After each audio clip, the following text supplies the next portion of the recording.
बारिश में कोमल चिड़िया दाना लिए अपने घर की ओर जा रही थी कि तभी उसे एक पेड़ के नीचे छोटा कबूतर का बच्चा रोता हुआ दिखाई देता है। कोमल चिड़िया तुरंत वहां जाती है। आंटी, आंटी चिड़िया, मैं अपने मम्मा पापा से बिछड़ गया हूँ। मुझे यहाँ डर लग रहा है। यहाँ मुझे कोई बड़ा पक्षी खा जाएगा। आंटी, आप मुझे मेरे मम्मा पापा के पास ले चलें। शांत हो जाओ बेटा, आपको कुछ भी नहीं होगा। मैं हूँ ना, आप मुझे बताएं आपका घर कहाँ है। आंटी, मेरा घर अमरूद के पेड़ पर है। अच्छा बेटा, मुझे ये बताओ कि आपका घर किस दिशा में है।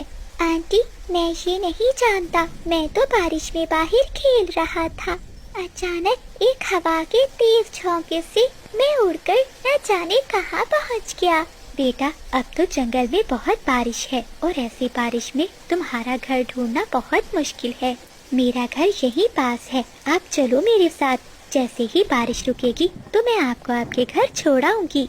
कोमल चिड़िया कबूतर के बच्चे को लेकर अपने घर चली जाती है। मामा, ये कौन है। मीना बेटी, इसका नाम बबलू है और ये अपने माता पिता से बिछड़ गया है।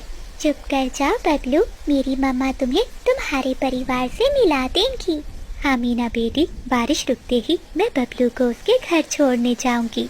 ये लो दाना, आप दोनों मिलकर ये दाना खा लो। फिर वो दोनों बच्चे दाना खाते हैं और बारिश रुकने का इंतजार करते हैं। जैसे ही बारिश रुकती है तो मीना चिड़िया बबलू को लेकर घर से निकलती है। वो जानती थी कि उत्तर की दिशा में एक अमरूद का पेड़ है। जब कोमल चिड़िया उस अमरूद के पेड़ के पास जाकर देखती है तो वहाँ कुछ भी नहीं था। वहीं पास में एक तोता बैठा हुआ था। कोमल चिड़िया तोते से पूछती है, तोते भैया, कुछ दिन पहले मैंने यहाँ एक अमरूद का पेड़ देखा था, लेकिन अब तो यहाँ वो अमरूद का पेड़ नहीं है।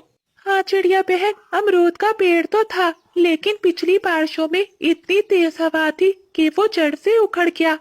तभी एक पक्षी लकड़हारा उस पेड़ को उठाकर ले गया।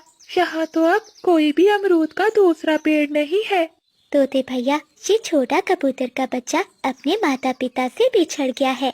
इसका घोंसला अमरूद के पेड़ पर है। क्या आप मुझे बता सकते हैं कि जंगल में दूसरा अमरूद का पेड़ कहाँ है। हाँ चिड़िया, घने जंगल में बड़े पेड़ के पास एक पुराना अमरूद का पेड़ तो है। हो सकता है इसके माता पिता का घोंसला उसी पेड़ पर हो। कोमल चिड़िया तोते का धन्यवाद करती है और बबलू को लेकर वहाँ से उड़ जाती है। जैसे ही कोमल चिड़िया घने जंगल के पास पहुँचती है तो तेज बारिश फिर से शुरू हो जाती है। बबलू, ये तो बहुत बुरा हुआ, बारिश फिर से शुरू हो गई। मुझे आपको आपके घर छोड़कर वापस अपने घर भी जाना है। मीना घर पर अकेली है। आंटी, क्या आप मुझे यहाँ बारिश में छोड़कर चली जाएंगी। मैं तो यहाँ बारिश में मर जाऊँगा। आंटी, मुझे यहाँ बहुत डर लग रहा है, आप मुझे मेरे मामा पापा के पास छोड़ आए। बबलू बेटा, मैं आपका घर ही ढूंढ रही हूँ, लेकिन क्या करें, इतनी तेज बारिश में ना मैं उड़ सकती हूँ और ना आप। हमें इसी पेड़ के नीचे बैठकर बारिश के रुकने का इंतजार करना होगा।